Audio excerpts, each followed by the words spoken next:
कोपरगाव नगर परिषदेची आरक्षण सोडत जाहीर, राजकीय समीकरणांना नवा वेग.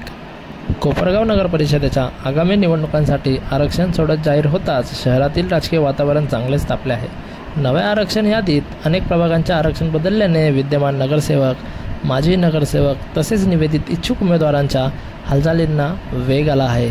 या नव्या आरक्षणानुसार महिला उमेदवारांसाठी मोठ्या प्रमाणावर जागा राखीव ठेवण्यात आल्या आहेत. त्यामुळे यंदाच्या निवडणुकीत महिला नेतृत्वाला पुढे जाण्याची संधी मिळणार आहे.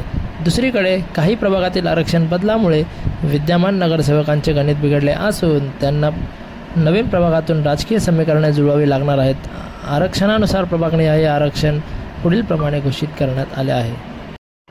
राजकीय पातळीवर नव्या चेहऱ्यांना संधी मिळणार शक्यता व्यक्त होत असून या आरक्षणामुळे आगामी कोपरगाव नगर परिषदेची निवडणूक अधिकच रंगतदार आणि चुरशीची होणार असल्याचे चित्र निर्माण झाले आहे.